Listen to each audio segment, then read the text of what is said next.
Managerial team থাকে, senior বড় manager থাকে, মিড ম্যানেজার থাকে, ছোট ম্যানেজার থাকে, তারা একটা পলিসি তৈরি করে অর্গানাইজেশনটা ভালো মতো চালানো, প্রফিট করা বা প্রোডাক্টিভিটি বাড়ানো, এগুলার ক্ষেত্রে তাদেরকে একটা মানে ফর্মুলা বা একটা মানে সেটআপ নিতে হয়। ওই সেটআপের ভিতরে কি কি কাজ তারা করবে ওই জিনিসটাই হচ্ছে এমবিও। ম্যানেজমেন্ট থেকে সেট করে দেওয়া থাকে অবজেক্টিভ গুলা। এমবিও অবজেক্টিভ হতে পারে তোমার পারফরমেন্স ইভালুয়েশন, হতে পারে হচ্ছে তোমার ডেইলি অ্যাক্টিভিটিস, অথবা হতে পারে অর্গানাইজেশনাল যে গোল থাকে উইকলি, মান্থলি, ইয়ারলি, এই জিনিসগুলা। তো স্টেজে যে কথাটা বলতেছে সেটা হচ্ছে যে কোনো একটা অবজেক্টিভ সেট করে দিছে অর্গানাইজেশন বা ম্যানেজমেন্ট বডি, ওই কাজটা যখন করতে যাবা তখন কিভাবে শুরু করবে কিভাবে শেষ করবে, এই জিনিসগুলো হচ্ছে স্টেজে। স্টেজ ওয়ানে দেখো ডিফাইন কর্পোরেট অবজেক্টিভ এট বোর্ড লেভেল, মানে শুরু হলো কোথা থেকে, টপ ম্যানেজমেন্ট থেকে, ওই যে বোর্ড অফ ডিরেক্টরদের যে মিটিং হয় ওইখান থেকে হচ্ছে সেট করা হয়ে গেল তোমার কাজটা, অবজেক্টিভ বা লক্ষ্যটা। ওইখান থেকে ধাপে ধাপে 6টা স্টেজ অতিক্রম করলে কাজটা শেষ হবে। এই জিনিসটা হচ্ছে 6 স্টেজেস অফ এমবিও। আর 5 স্টেপ প্রসেসটা হচ্ছে একটা ব্লুপ্রিন্ট। ধরো একটা বিল্ডিং বানানোর সময় ব্লুপ্রিন্ট থাকে না, যে এইভাবে ফর্মুলা ফলো করে এই বিল্ডিংটা বানালে এই ডিজাইন হবে। বিল্ডিং বানানোর আগে কি হয়, লেআউট থাকে না? যারা হচ্ছে আর্কিটেক্ট তারা হচ্ছে লেআউট বা ডিজাইন তৈরি করে, ওই লেআউট বা ডিজাইন অনুযায়ী হচ্ছে কনস্ট্রাক্টর, ইঞ্জিনিয়ার তারা হচ্ছে কাজ করে বিল্ডিংটা দাঁড়া করায়। তো ওই যে লেআউটের যে ব্যাপারটা, ওই লেআউটটা হচ্ছে এই প্রসেসের ব্যাপারটা। প্রসেসটা মানে হচ্ছে তোমার শুরুতে ওই বোর্ড অফ ডিরেক্টরদের মিটিং এ, এই যে বোর্ড অফ ডিরেক্টরদের মিটিং এ এই যে কর্পোরেট অবজেক্টিভ যে সেট করলো, এই অবজেক্টিভ সেট করার সময় একটা ব্লুপ্রিন্ট তৈরি করবে বা একটা ফর্মুলা তৈরি করবে, সেই ফর্মুলাটাই হচ্ছে এই স্টেপগুলা। তো এখানে দেখো এখানে কিন্তু কোনো শুরু বা শেষ নাই, এখানে খালি বলা আছে কি কি জিনিস করা যেতে পারে। সাইক্লিক অর্ডারে এটা চলতে থাকবে কন্টিনিউয়াস বেসিসে যতদিনই কাজটা করা হোক প্রতিষ্ঠানে। তো এটা হচ্ছে ব্লুপ্রিন্ট।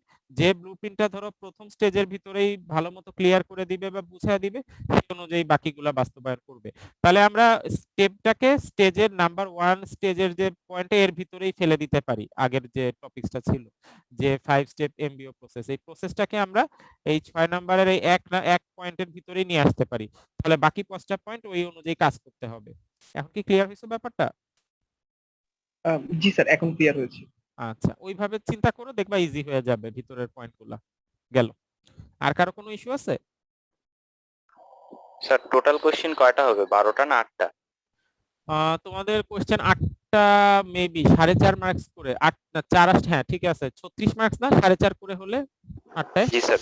অপশন থাকবে না কোনো, 8টা কোশ্চেনের অ্যান্সার করতে হবে তোমাদের, যেটা ফরম্যাট। তোমাদের কি অন্য কোনো পরীক্ষায় কি কোনো চেঞ্জ আসছিল, যে 3টা পরীক্ষা দিলা, কোনো মার্কস ডিস্ট্রিবিউশন উল্টাপাল্টা ছিল নাকি এই ফরম্যাটই ফলো করছে সবাই? স্যার ফিজিক্স কেমিস্ট্রিতে 12টা করে ছিল, 3 মার্ক করে। মানে ওনারা ব্রেকডাউন দিছে, আরো আমরা ব্রেকডাউন দেই নাই, আমরা ওই তোমাদের 8টা কোশ্চেনই করছি, প্রত্যেকটা 4.5 মার্কস করে। জি স্যার, থ্যাংক ইউ, এটার জন্য টাইমে অনেক সুবিধা হবে। আচ্ছা, ভালো মতো করো পরীক্ষা, ভয় পেও না। আর খাতায় একটা ইনস্ট্রাকশন তোমাদের, একটু মাইকটা অফ করো, যারটা চালু অফ করছো। আচ্ছা, যেটা বলতেছিলাম সেটা হচ্ছে যে নার্ভাস হও না, পরীক্ষায় যদি তোমার লাক ফেভার না করে, মানে হঠাৎ করে পারতেছো না বা পারলা না, তুমি চোখ বন্ধ করে সব অ্যান্সার করবা, মার্কস দেওয়ার দায়িত্ব তো আমার। তুমি যদি খালি রাখো, আমি এটা তোমাদের মনে হয় আগেও বলছিলাম এই যে রিভিউ ক্লাসে, তুমি যদি কিছু অ্যান্সার না করে জমা দাও তোমার জন্য ব্যর্থতা। আমি মার্কস দিব কোন জায়গায়? আমার তো একটা জায়গা লাগবে মার্কস দেওয়ার। কেউ যদি কোনো কিছু না পারো, খুব বেশি টেনশন না করে যা মাথায় আসে লিখে যাবা, যা কিছু একটা সাবমিট যাতে করো, যাতে আমি তোমাকে সাপোর্ট দিতে পারি যদি বাজে অবস্থা হয়, ইন্টারনেট কানেকশন বা কোনো একটা কারণে ঝামেলা হলো। তখন মনে রাখবা যে আমাদের ডিপার্টমেন্টাল সাবজেক্ট, আমরা তোমাদের সাপোর্টে আছি। সো ঠান্ডা মাথায় পরীক্ষাটা ভালো মতো শেষ করার চেষ্টা করবা, তাহলেই হবে। স্যার আর পার্ট এ নিয়ে একটা কোশ্চেন ছিল। হ্যাঁ, শিওর শিওর। স্যার আমাদের যে বিজনেস মডেল যেটা, সেটা বলছিলেন হাসান স্যার মানে পরীক্ষায় দিবেনি, তো এটা যদি একটু বলতেন বিজনেস মডেলটা কিভাবে মানে। তোমরা মেবি আমাকে জানাইছিলা যে একটু বুঝতে চাইছিলে আমার কাছে বিজনেস রিলেটেড ব্যাপারগুলো, এরকম কি ব্যাপারটা? জি স্যার, মানে ওইটা হাসান শেখ স্যারের পার্ট, কিন্তু মানে ওইটা স্যার মানে পরীক্ষায় স্যার যদি বলছিলেন যে আসে, বিজনেস মডেল। হ্যাঁ, বিজনেস পরীক্ষায় আসলে পরীক্ষায় আমরা যদি কিভাবে আসে দিব? তাহলে কিভাবে দিব আর কি? বিজনেস মডেল তোমাদের পরীক্ষায় আসলে কিভাবে করবা এখন হঠাৎ করে জিজ্ঞেস করতেছো আমার কাছে? আচ্ছা, আমি দেখি আমার পুরানো লেকচারে বিজনেস এর ভিতরে আছে কিনা। মানে এই স্যার কি উনি বলছিলেন স্যার যে আমাদের বিজনেস মডেল ক্যানভাসটা যেটা ওটা মানে আঁকতে হবে আর কি, লিখতে হবে, এটার কথা বলতেছে। হ্যাঁ, বুঝতে পারছি। উনার কন্টেন্ট তো আমার কাছে নাই, তোমরা দেখো কোনোটা মিলে কিনা। আমি আগে যে পড়াতাম এর ভিতরে কোন টপিকস এর সাথে যায় কিনা, তোমরা যে বিজনেস মডেল মানে উনি কিভাবে পড়াইছে আমি তো জানি না। এরকম কিছু মডেল গুলা কি এভাবে দেওয়া? না স্যার। স্যার অ্যাকচুয়ালি স্যার হচ্ছে আমাদেরকে ওই বিজনেস মডেল ক্যানভাস অ্যাকচুয়ালি শিখিয়েছিল। মানে কোন একটা বিজনেস যদি এস্টাবলিশ করতে হয় তখন হচ্ছে ওভারঅল হচ্ছে একটা বিজনেস মডেল ক্যানভাস ড্র করা সেটা। ওরা তো অনেক জটিল জিনিস, তোমাদেরকে কেন স্যাররা পেইন দেয়? বয়স কম স্যারদের যারা তারা কেন পেইন দেয়? ওটা তো এইখানে না, ওটা তো স্ট্র্যাটেজিক ম্যানেজমেন্টে পড়ায় তোমরা যেটা বলতেছো। তোমাদের সাবজেক্ট হচ্ছে বেসিক সাবজেক্ট, এখানে কেন এই জিনিস অ্যাড করছে উনি? তোমাদের সিলেবাসে কি আছে এই জিনিসটা, বিজনেস মডেল? তোমাদের সিলেবাসটা খুব ছোট করে দেওয়া, দেখো বিজনেসের উপর তোমাদের বেসিক কথাবার্তা যেগুলো ওইগুলা। এখন উনি যদি পরীক্ষায় দিয়ে থাকে, আমি একটু দাঁড়াও, আমি একটা জিনিস শিওর হয়ে আসতেছি, তাহলে তোমাদের আমি বলতে পারবো। আমি শেয়ারটা একটু অফ করতেছি, ঠিক আছে? স্যার এখানে হচ্ছে কথা কি, মানে স্যার যখন মানে ওই ব্যাপারটা ইনশিওর করেছিল যখন অফলাইন পরীক্ষার কথা ছিল, এখন অনলাইন পরীক্ষার ক্ষেত্রে আচ্ছা, দিবে আমি কিনা তোমাদের এটা আর এখনো একটু শিওর না। আমি একটা ভালো লেভেলের হেল্প করতেছি, আমি একটু শেয়ারটা অফ করতেছি, ঠিক আছে? আমি মেইন কোশ্চেনটা একটু চেক করে আসি। আমি শেয়ার অফ করতেছি। শুনতে তো পাচ্ছ সবাই, তাই না? জি স্যার, শোনা যাচ্ছে। হ্যাঁ স্যার, শুনতে পারতেছি। আচ্ছা, আমি দাঁড়া একটু ক্রস চেক করে দেখি। তোমরা যেটা প্রশ্নটা কিরকম ছিল বললা, বিজনেস মডেল? স্যার আমাদেরকে স্যার যেটা বলেছিলেন যে আমাদেরকে একটা অ্যাসাইনমেন্ট দিয়েছিলেন, সবাইকে একটা হচ্ছে স্যার কেস হচ্ছে প্রেজেন্ট করা রেখেছিল। তো ওখানে বিজনেস মডেল যে ক্যানভাসটা প্রত্যেকের আলাদা আলাদা ছিল, যে যার বিজনেস এর জন্য যে বিজনেস মডেল ক্যানভাস ছিল, স্যার বলছে ওটাই হচ্ছে যে আমাদেরকে এক্সাম হলে লিখে দিতে, মানে আচ্ছা, ওটাই দিলে উনি ওটাই আমাদের লিখে দিতে বলছে। আমরা যেটা হচ্ছে মানে প্রেজেন্টেশন হিসেবে দিয়েছিলাম ওটাই। আচ্ছা। আহ, তোমাদের প্রেজেন্টেশনটাই তাহলে দিতে বলছো এখানে ভিতরে? জি স্যার, আমাদের প্রেজেন্টেশনে যেটা ছিল। ওটা টপিকসটা কিরকম বড়? কারণ প্রশ্নের পরীক্ষার কোশ্চেন তো আমাদের 4.5 মার্কসের। তো তোমাদের সময় পাবা ওই জিনিসটা করতে? তোমরা যারা প্রেজেন্টেশন দিছিলা, এটা তো আমি বলতে পারবো না যে কি ছিল ওটার ভিতরে। তো ক্যানভাসটা ছিল যেখানে হচ্ছে স্যার ক্যানভাসের যে ইয়েগুলো মানে স্যার যে জিনিসগুলো লেখা লাগতো যে মানে স্যার চ্যানেল কি কি ছিল, বা হচ্ছে আমার রিকোয়ার মানে স্যার আমি আমার কি পার্টনার্স, তারপর ভ্যালু প্রপোজিশন বা কস্ট ম্যানেজমেন্ট এই জিনিসগুলো ছিল আর কি। পয়েন্ট আকারে একটু লিখে দেওয়ার জন্য। আচ্ছা, বুঝতে পারছি তোমাদের এইটা ইস্যুটা। এখন কথা হচ্ছে এই মডেলটা কি তোমাদের প্রেজেন্টেশন অনুযায়ী লিখতে বলছেন নাকি উনি? তোমাদের ইয়েতে যখন অ্যান্সার করবা, তোমরা যা প্রেজেন্টেশন দিছো ওইটাই লিখতে বলছেন, না উনি কোনো স্পেসিফিক গাইডলাইন দিছেন যে এইভাবে লিখবা বা এইভাবে করবা কাজটা? স্যার এইখানে বলেছিলাম আমরা যেরকম প্রেজেন্টেশন দিয়েছিলাম যার যেটা ছিল ওটাই লিখে দিতে, ওটাই জাস্ট দেখে ওটাই লিখে দিতে। ওইখানে কি তোমাদের তাহলে যারা যে কাজটা করছো সবার তো আর একরকম হবে না? কেউ হয়তো ধরো একটা বাইং হাউসের উপর বিজনেস মডেল দাঁড়া করাইছিল, কেউ হয়তো একটা রিটেল শপ বা কনফেকশনারির উপরও দাঁড়া করাতে পারো। তো দুইটাতে একরকম হবে না। তো এক একজনের অ্যান্সার তো এক এক রকম হবে। আমার ধারণা স্যার এটাই এক্সপেক্ট করতেছে যে তোমাদের কারো অ্যান্সার যাতে কারোর সাথে না মিলে। জি সো স্যার। আমার যেটুকু বুঝতে পারছি তোমাদের সাথে কথা বলে, সেটা হচ্ছে তোমরা যদি পরীক্ষা এটা আসে, তোমরা যদি জিনিসটা হচ্ছে করো, মানে অ্যান্সার তো করতেই হবে, অপশন তো নাই তোমাদের হাতে। যদি এটা তোমাদের পরীক্ষার ভিতরে আসে, তাহলে যে জিনিসটা করবা সেটা হচ্ছে তোমাদের কারোটার সাথে কারোটা যাতে না মিলে। উনি সম্ভবত তাহলে মার্কস দিতে নাও পারেন তোমাদের যদি কারোটার সাথে কারোটা মিলে যায়, কারণ উনি দেখতে চাচ্ছেন তুমি অরিজিনালি কি করছিলা ওইটার উপর কি লিখতেছো। তো এই জিনিসটা খেয়াল রাখো, মৌলিক হয় যাতে তোমাদের কারোটার সাথে কারো অ্যান্সার যাতে ম্যাচ না খায়। এটা হচ্ছে আমার প্রথম মানে যেটা মনে হচ্ছে যেটা করা উচিত। আর বিজনেস মডেল ক্যানভাস তো অনেক ধরনের, মানে স্ট্র্যাটেজিক ম্যানেজমেন্টের ভিতরে পড়ে আসলে এই বিজনেস মডেলের ব্যাপার স্যাপারগুলা। তো তোমরা প্রেজেন্টেশন বানানোর সময় কনসেপ্টটা যে যেভাবে বুঝছো ওইটাই সংক্ষেপে যাতে সামারি করে দিতে পারো, বেশি বড় করতে যেও না। 4.5 মার্কসে বিজনেস মডেল বড় হয়ে যাবে এক্সপ্লেন করতে গেলে। এক্সপ্লেন না করে বরং বিজনেস মডেলের ভিতরের কি পয়েন্ট যেগুলা, যেমন ভিশন, গোল, স্ট্র্যাটেজি, তারপরে হচ্ছে একটা লং টাইম বা শর্ট টাইম প্ল্যান, সেই প্ল্যানের ইমপ্লিমেন্টেশন, এই জিনিসগুলো যদি কাভার আপ করতে পারো তাহলে মেবি আশা করি সমস্যা হবে না। আর যাদের বুঝতে সমস্যা এই বিজনেস মডেলটা, তাদের ক্ষেত্রে আমার রিকোয়েস্ট হচ্ছে তোমরা তোমাদের সার্কেলের ভিতরে 3-4টা বিজনেস মডেলের স্লাইড একটু কালেক্ট করে নাও। মানে হচ্ছে 3-4 জনের থেকে একটু কালেক্ট করে নাও, তারপর একটু কম্পেয়ার করো তোমারটার সাথে, মানে পার্থক্য কোন কোন জায়গায় হচ্ছে, তাহলে বুঝতে পারবা যে তুমি অ্যান্সার করার সময় একজনেরটার সাথে না মিলাতে গেলে কিভাবে অ্যান্সার করলে ভালো মতো করতে পারবা জিনিসটা। এই ব্যাপারটা করো। আর আমি যেহেতু এই টপিকসটা তোমাদের ক্লাসে তো আমি কভার করি নাই, প্লাস স্যার যে কভার করছে ওই কন্টেন্ট ম্যাটেরিয়াল তো আমার কাছে নাই, তো তোমাদের কথার উপর ভিত্তি করে আমি খালি গাইডলাইনটা দিলাম যে এই কাজগুলো করলে ভালো হয়, বাকিটা আশা করি তোমরা হ্যান্ডেল করতে পারবা। এরপরও কি কারো কোনো সমস্যা মনে করতেছো এই বিজনেস মডেল রিলেটেড, যে কি সমস্যা, কেউ কি মানে ভয় পাচ্ছ নাকি এই প্রশ্নটা নিয়ে? স্যার অ্যাকচুয়ালি কি হয়েছিল স্যার, উনি আমাদের আর কি একটা স্যাম্পল দিয়েছিলেন স্যার, হচ্ছে আর কি একটা বিজনেসের কিভাবে দাঁড়া করাবো এরকম একটা স্যাম্পল দিয়ে বলছিলেন যে তোমরা তোমাদের আইডিয়া জেনারেট করে এরকম একটা মডেল আমাকে অ্যাসাইনমেন্ট আকারে দেখাও। তো স্যার আমরা আচ্ছা আর কি ওটা ওই মডেলটাকে ফলো করে স্যার আমরা আমাদের মতো করে প্রত্যেকে different different sir business model দাঁড়া করাই ওনাকে আর কি শো করছিলাম। তো স্যার উনি অ্যাকচুয়ালি মানে ওভাবে আর কি ইয়া হয় না যে স্যার যে আমাদের এগুলো ডিটেলসে পড়তে হবে, জাস্ট মনে করেন স্যার আমাকে একটা কিভাবে বিজনেস দাঁড়া করাতে পারবো সেটা শুধু আমাকে দেখাতে বলছিলেন আমাদের সবাইকে আর কি। তো আমরা ওটাই একটা করছিলাম, এছাড়া আলাদা করে স্যার আমাদের ওই বিষয়ে কোনো রকম অত ডিপ নলেজ নাই স্যার। সো যদি স্যার ডিপ রিলেটেড কিছু আসে স্যার তাহলে তো একটু প্রবলেম হবে, আর যদি স্যার জাস্ট নর্মালি বলে এটা বিজনেস মডেল ক্যানভাস আঁকায় দেখাও তাহলে হয়তো বা স্যার সেটা পারা যাবে। তাহলে তোমরা কাজ করো, ক্যানভাস আঁকানোটা একটু শিখো ভালো মতো, আর হচ্ছে দেখাতে বলতে যেটা এটা হচ্ছে কিভাবে দেখাবা একটু সেট করে নাও, যে 3-4টা অল্প কথায় কিভাবে জিনিসটা বলবা স্যারকে, ঠিক আছে? এই জিনিসটা একটু এনশোর করো, কারণ অল্প কথায় কথা শর্ট রাখতে হবে পরীক্ষায় একটা কোশ্চেন।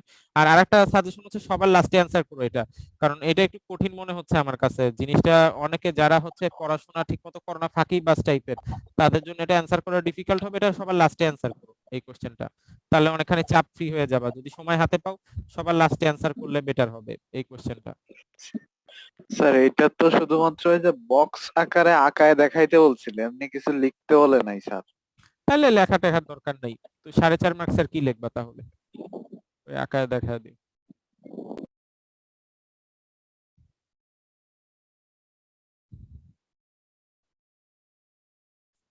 টেনশন করো না, পারবা ইনশাল্লাহ, এমন জটিল কিছু না এবং এমন ঝামেলার পূর্ণ কিছু হবে না আশা করি। তোমার সবার লাস্টে অ্যান্সার করো, যদি এই কোশ্চেনটা পাও তাহলে সবার লাস্টে অ্যান্সার করো, এটা শুরুতে অ্যান্সার করতে যেও না, অন্য কোশ্চেন গুলা আমি তোমাদের সবচেয়ে ইজি করে দেই, ঠিক আছে? তোমাদের আমার পার্টটা আগে অ্যান্সার করো, আমার 4টা কোশ্চেন আগে অ্যান্সার করলে অনেকখানি কনফিডেন্স পেয়ে যাবা বাকি কোশ্চেন গুলা ভালো অ্যান্সার করার, ঠিক আছে? এটা করো, দেখো অনেক ইজি হয়ে যাবে তোমাদের জন্য সময়টা কাজে লাগানো। জি স্যার, বুঝছি স্যার। মানে স্ট্র্যাটেজি হাতে নিতে হবে তোমাদের এখন, যেহেতু সময় কম। আমারগুলো অ্যান্সার করলে তো সলিড আমার কোশ্চেনে ভালো মার্কস পাবা, তো তখন একটা সাহস পেয়ে যাবা, বাকি কোশ্চেন গুলা যেভাবে ট্যাকেল দিতে পারবা বা যা করতে পারবা পারবা। প্রথমেই স্যারের কোশ্চেন গুলা ধরতে যেও না, তাহলে আমারগুলো অ্যান্সার করে ধরো, এটা তোমাদের জন্য আমার মনে হয় বেস্ট হবে স্ট্র্যাটেজি। আর অবজেক্টিভও শেষের থেকে শুরুর দিকে যেও, এটা তোমাদের জন্য বেস্ট হবে স্ট্র্যাটেজি। আমি তোমাদের 2টা ভালো টিপস দিলাম, এই 2টা ফলো করো। স্যার অবজেক্টিভ তো স্যার শাফল করে দেয়, এরকম মানে র্যান্ডম হয়ে আছে। ও আচ্ছা, এইভাবে দেয় না, আমরা যেভাবে দিছি এটা জানি না, আমি তোর মডারেশনে ছিলাম না কোনো, মানে ভিতরে একটা মডারেশন হয় ওইখানে জি আমি ছিলাম না তো। আচ্ছা তাহলে তো আবার ঝামেলা। আচ্ছা ওটা ব্যাপার না, তোমরা লাস্ট ফার্স্ট না অবজেক্টিভ তোমরা নিজেদের মতো ঠান্ডা মাথায় দিও, আর কোশ্চেন রিটেন কোশ্চেনটা একটু করো, আমারগুলো আগে অ্যান্সার করো, দেখলেই বুঝতে পারবা আমার কোনগুলা, সমস্যা হবে না আশা করি। জি স্যার, অবশ্যই। ওকে, তাহলে আমার মনে হয় মোটামুটি আমরা সবই কভার করে ফেলছি। আর কি কিছু আছে কোনো ফাইনাল পয়েন্ট যেটা নিয়ে কথা বলতে চাও? নাইলে আমার মনে হয় মোটামুটি মনে হয় কথা টথা শেষ যা বললাম, আর তো কিছু বলার নাই। তাও শেয়ার করতে পারো, যেহেতু সময় আছে, পড়বা তো আজকে, তো আর কেউ পড়বা না, কালকে থেকেই পড়বা হয়তো বা। সো কারো যদি কিছু মনে হয় শেয়ার করতে পারো, সমস্যা নেই।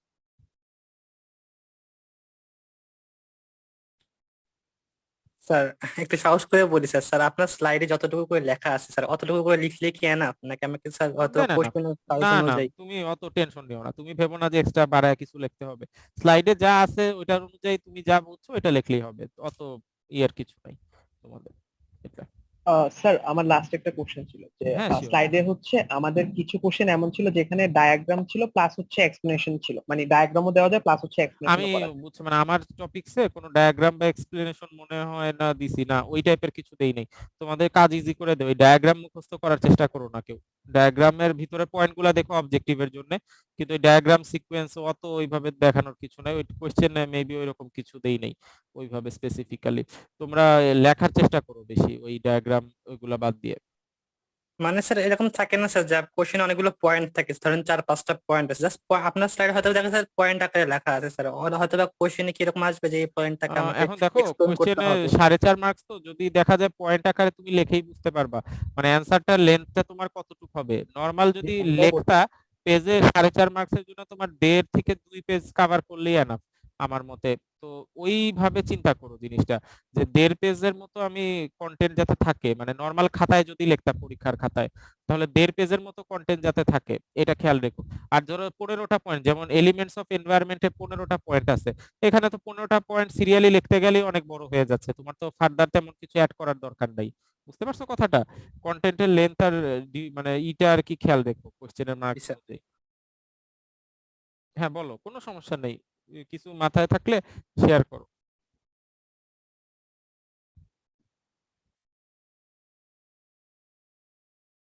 কনফিউশন আছে কোনো জায়গায় এর বাইরে?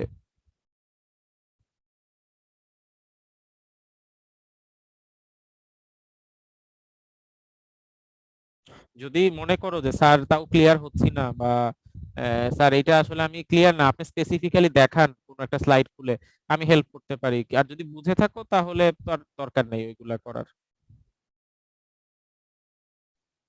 না স্যার, বুঝতে পারছি স্যার আমি। আচ্ছা, আর কি কারো কোনো তাহলে কোনো ইস্যু আছে যেটা আমরা আলোচনা করতে পারি? সবাই ক্লিয়ার কিনা? মানে আমার যে আজকে এই সময়টা তোমাদের 10-15 মিনিট আমার সাথে দিলা, সবাইকে ক্লিয়ার হইছো কিনা যে পরীক্ষা কিরকম হতে পারে, স্পেসিফিক্যালি আইডিয়া পেয়ে গেছো কিনা সবাই? জি স্যার। আচ্ছা, জি এটাই স্যার, বুঝতে উদ্দেশ্য, পারছি। মেইন উদ্দেশ্য যেটা সেটা ফিল আপ হয়েছে। তাহলে তোমরা ভালো মতো পরীক্ষা দাও। আমি তো পরীক্ষার সময় বুঝতে পারবো কি অবস্থা। আর আমি পরীক্ষার হলে থাকবো, টিচার তো থাকে যেহেতু। তোমাদের কোনো কিছু হলে আমাকে মানে হেল্প চেও, মানে আমার কথা বলো যে স্যারের হেল্প। মনে হয় এটা ঠিক হবে না, কারণ সময় পাবা না, ওই হেল্প চেতে গেলে তোমাদের সময় চলে যাবে। ওই কাজ না করে বরং সাহস পেও যে আমি আছি আশেপাশেই, এইভাবে চিন্তা করো, তাহলে আর ভয় পাবা না এই ইস্যুগুলো নিয়ে। ওকে, ই করো না, সময় নষ্ট করো না। আমি দেখছি তোমাদের খুব দ্রুত সময় চলে যায়, আর যেহেতু লেখা আছে অনেক, তারপরে অবজেক্টিভ রাইট করার ব্যাপার আছে, তো সময় নষ্ট করো না পরীক্ষায়, সময়টা ইউটিলাইজ করো সবাই। তো ঠিক আছে নাকি, ভালো থাকো সবাই, ইনশাল্লাহ রবিবারে দেখবো না কি অবস্থা সবার। জি স্যার, দোয়া করেন আমাদের জন্য। সব সময় দোয়া করি ভাই, তোমরা ভালো করো। আর খালি আমার সাবজেক্ট না, সব সাবজেক্টেই ভালো মতো দাও, আর যাতে সাকসেসফুলি শেষ করতে পারো, প্রথমে 1-2 তারপরে 2-1, এই দুইটা সেমিস্টার। ঠিক আছে। জি স্যার, আসসালামু আলাইকুম। আসসালামু আলাইকুম স্যার। ওয়ালাইকুম আসসালামু আসসালাম। আলাইকুম। ওয়ালাইকুম আসসালাম।